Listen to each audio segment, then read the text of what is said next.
முன்னாள் பிரதமர் Mahathir Mohamad தோற்றுவித்த பேஜுவாங் கட்சி நெகிரி செம்பிலான் தேர்தலில் தனித்து போட்டியிடும் என்று பேஜுவாங் கட்சியின் தலைவரும் மகாதீரின் மகனுமான டத்தஸ்ரீ முக்ரிஸ் மகாதீர் இன்று தெரிவித்துள்ளார்.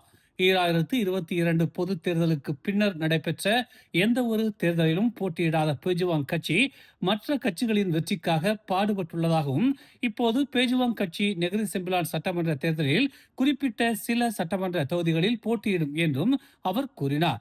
பேஜுவாங் கட்சியின் தோற்றுநரான முன்னாள் பிரதமர் மகாதிர் முகமது வயது மூப்பு காரணமாக ஓய்வில் இருக்கிறார்.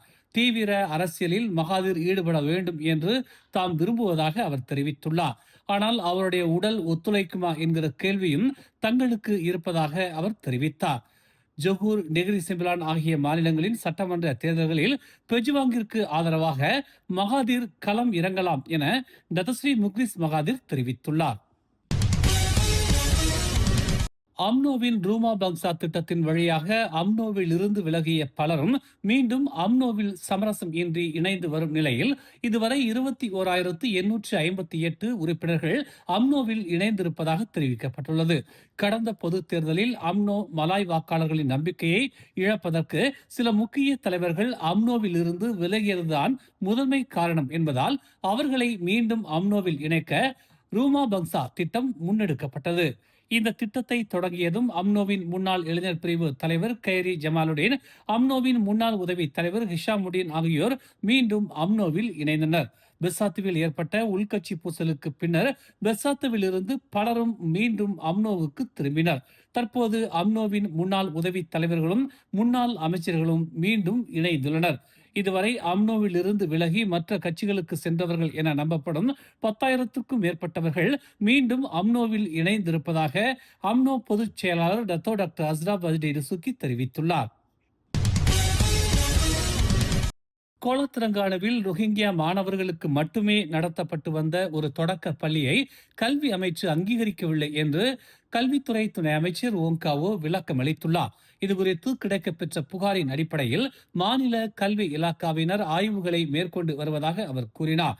முறையான ஆய்வுகளுக்கு பின்னர் நடவடிக்கை மேற்கொள்ளப்படும் என்று அவர் தெரிவித்தார். மியான்மர், வியட்நாம் உள்ளிட்ட போரின் போது அகதிகளாக ஆசிய நாடுகளுக்குள் தஞ்சை புகுந்த ரோஹிங்கியா மக்களின் பிள்ளைகள் கல்வி கற்பதற்கு மலேசிய அரசு தடையாக இருக்காது என்றாலும் அவர்களுக்கென தனியாக ஒரு பள்ளிக்கூடத்தை அமைப்பது அவசியமற்றது என்று அவர் கூறினார். மலேசியாவில் உள்ள அகதிகள் முகாம்களில் ஆரம்ப கல்விகள் போதிக்கப்பட்டு வருவதையும் ஓங்காவோ சுட்டிக்காட்டினார்.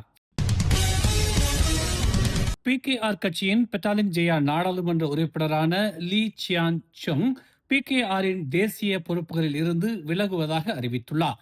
கடந்த 2004ஆம் ஆண்டு முதல் தாம் வகித்து வந்த அனைத்து கட்சி பொறுப்புகளிலிருந்தும் தாம் விலகுவதாகவும் கட்சியின் தலைமையிடம் ஏற்பட்ட மன வருத்தத்தால் இந்த முடிவை தாம் எடுத்திருப்பதாகவும் லீ குறிப்பிட்டார். PKRின் கட்சி பொறுப்புகளில் இருந்து விலகினாலும் நாடாளுமன்ற உறுப்பினர் பதவியில் நீடிப்பதாகவும் அடுத்த பொது தேர்தல் வரை பக்காத்தான் ஆதரவு நாடாளுமன்ற உறுப்பினராகவே தாம் இருப்பேன் என்றும் லீ சியான் உறுதி அளித்தார். 22 ஆண்டுகள் PKRில் பயணிக்கும் தமக்கு PKR பல அங்கீகாரங்களை கொடுத்துள்ளது. அதற்கு நன்றி கடனாக நாடாளுமன்ற பதவியை ராஜினாமா செய்யவில்லை என்று அவர் குறிப்பிட்டார்.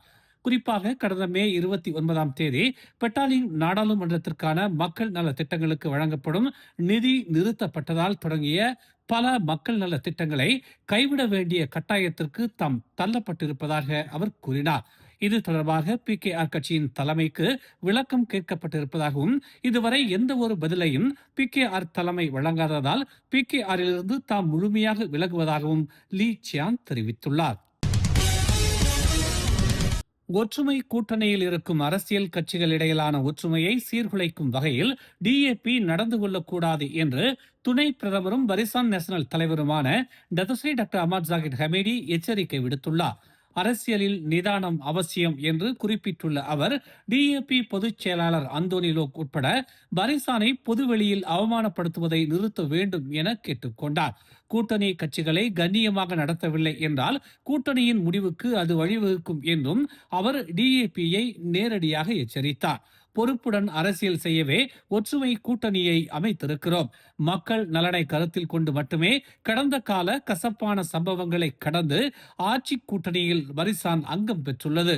மாநில சட்டமன்ற தேர்தலில் கட்சி அடிப்படையிலான விமர்சனங்களை தவிர்த்துவிட்டு மாநில மக்களுக்கான நல திட்டங்கள் குறித்து செயல்படுங்கள் என்று DAPக்கு டாக்டர் அமாட் ஜாகித் ஹமீடி வலியுறுத்தியுள்ளார். PKR கட்சியின் தலைவரும் பிரதமருமான டதஸ்ரீ அன்வாரின் மீது நம்பிக்கை இல்லாததால் பேரா மாநில பாரித் புந்தார் PKR கட்சியின் 50 செயலவை உறுப்பினர்களும் PKR கட்சியிலிருந்து விலகுவதாக அறிவித்துள்ளனர். பாரித் புந்தார் PKR கட்சியின் இளைஞர் பிரிவு, மகளிர் பிரிவு, மாணவர் அணி ஆகியவற்றை கலைப்பதாக பாரித் புந்தார் இளைஞர் பிரிவு தலைவர் அக்பர் ரிஜ்வான் ஜமாலுடன் தெரிவித்துள்ளார். அன்வாரின் ஒரு சில செயல்பாடுகளால் PKRின் முக்கிய தலைவர்கள் வெளியேறியுள்ளனர். நாளை எங்களுக்கும் இதே நிலை ஏற்படலாம். குடும்பத்தை விடவும் கட்சி தொண்டர்களை தலைமை பாதுகாக்க வேண்டும். ஆனால் PKR கட்சியை வளர்த்த பாடுபட்ட தலைவர்களே PKRில் இருந்து விலகும் நிலை ஏற்பட்டுள்ளது. பாரித் புந்தார் PKR கட்சியின் இளைஞர் பிரிவு, மகளிர் பிரிவு, மாணவர் அணியைச் சேர்ந்த 50 செயலவை உறுப்பினர்களும் PKR கட்சியில் இருந்து விலகி ரவிஜி ரம்லி தலைமையிலான பெசாமா கட்சியில் இணைவதாகவும் இளைஞர்களுக்கான அரசியல் எதிர்காலத்தை PKRில் காண முடியவில்லை என்றும் பாரித் புந்தார் PKR கட்சியின் இளைஞர் பிரிவு தலைவர் அக்பர் ரிஜ்வான் ஜமாலுடன் தெரிவித்துள்ளார். கெடாவில் பாஸ் கட்சி தனி பெரும்பான்மையில் அமைத்திருக்கும் ஆட்சியை அன்வாரே நினைத்தாலும் கலைக்க முடியாது என்று கெடா மந்திரி பசாரும் பெரிகாத்தானின் தேர்தல் குழு தலைவருமான டதோஸ்ரீ சனுசி நோர் சூளுரைத்துள்ளார். அன்வாரே நினைத்தாலும் கெடாவில் அன்வாரால் ஆட்சி அமைக்க முடியாத அளவிற்கு பாஸ் கட்சி கெடாவில் பலமான அரசியல் கட்சியாக திகழ்கிறது என்று அவர் கூறினார். கெடாவில் அடுத்த மாநில சட்டமன்ற தேர்தலை பாஸ் கட்சி தனித்து போட்டியிடும் அளவிற்கு பலமாக உள்ளது என்றாலும் கூட்டணி கட்சிகளுக்கு தலா ஒரு சட்டமன்றத்தை வழங்க பாஸ் கட்சி உறுதி அளித்துள்ளதாக அவர் கூறினார். கடந்த 2023 கெடா மாநில சட்டமன்ற தேர்தலில் பாஸ் கட்சி போட்டியிட்ட 21 சட்டமன்ற தொகுதிகளில் அனைத்து சட்டமன்ற தொகுதிகளிலும் வெற்றி பெற்றது. பெர்சாத்து 12 சட்டமன்றங்களில் போட்டியிட்டு 11 சட்டமன்ற தொகுதிகளில் வெற்றி பெற்றது. இப்போது பெர்சாத்து பாஸ் கட்சியின் கூட்டணியில் இல்லை என்பதால் அடுத்த கெடா மாநில சட்டமன்றத்தில் பாஸ் கட்சி 33 சட்டமன்ற தொகுதிகளிலும் போட்டியிடும் என்று டதோஸ்ரீ சனுசி நோர் தெரிவித்தார். கெடாவில் பரிசானும் பக்காத்தானும் இணைந்து போட்டியிட்ட நிலையில் பக்காத்தானின் PKR 10 சட்டமன்றங்களில் போட்டியிட்டு 2 சட்டமன்றங்களில் மட்டுமே வெற்றி பெற்றது. DAP ஒரு சட்டமன்றத்தில் போட்டியிட்டு வெற்றி பெற்றது. அமானா 10 சட்டமன்றங்களில் போட்டியிட்டு ஒரு சட்டமன்றத்தில் கூட வெற்றி பெறவில்லை. பரிசான் 15 சட்டமன்றங்களில் போட்டியிட்டு அனைத்து சட்டமன்றங்களிலும் தோல்வி அடைந்தது. இன்று அதிகாலை கோலா பெர்லிஸ் கம்போங் செபராங் அலூர் என்ற இடத்தில் ஏற்பட்ட தீ விபத்தில் 8 வீடுகளும் ஒரு மோட்டார் சைக்கிளும் எரிந்து நாசமாகின. அதிகாலை 3:38 மணிக்கு இச்சம்பவம் குறித்து தீயணைப்புத் துறைக்கு அவசர அழைப்பு வந்ததாக பெர்லிஸ் தீயணைப்பு மற்றும் மீட்புத்துறை இயக்குனரும் மூத்த தீயணைப்புத்துறை கண்காணிப்பாளருமான வான் முகமது ஹமீசி வான் முகமது ஜின் தெரிவித்தார். கங்கார் தீயணைப்பு மற்றும் மீட்புத்துறை தீயணைப்பு வீரர்கள் சிம்பாங் எம்பாட், பாடாங் பஜார், கோலாபெர்லிஸ் மற்றும் பாவ் ஆகிய இடங்களில் இருந்து வந்த தன்னார்வ தீயணைப்பு படையினருடன் இணைந்து தீயை கட்டுக்குள் கொண்டுவர உதவினர். காலை 4:40 மணிக்கு தீ கட்டுக்குள் கொண்டு வரப்பட்டது. மேலும் காலை 8:13 மணிக்கு மீட்பு பணி நிறைவுற்றது. இதில் யாருக்கும் காயம் ஏற்படவில்லை என்று தெரிவிக்கப்பட்டுள்ளது. இச்சம்பவத்திற்கான காரணத்தை துறையின் தடயவியல் குழு விசாரித்து வருவதாகவும் இழப்புகளின் அளவை மதிப்பிட்டு வருவதாகவும் வான் முகமது ஹமீசி தெரிவித்தார்.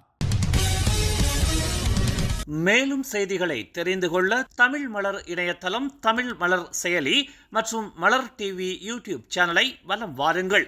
எங்களோடு இணைந்திருக்க மலர் டிவியை பதிவு செய்து கொள்ளுங்கள். உறவுகள் மகிழ்ந்திட விருப்பம் மற்றும் பகிர்வு சேவையை சொடுக்கிடுங்கள்.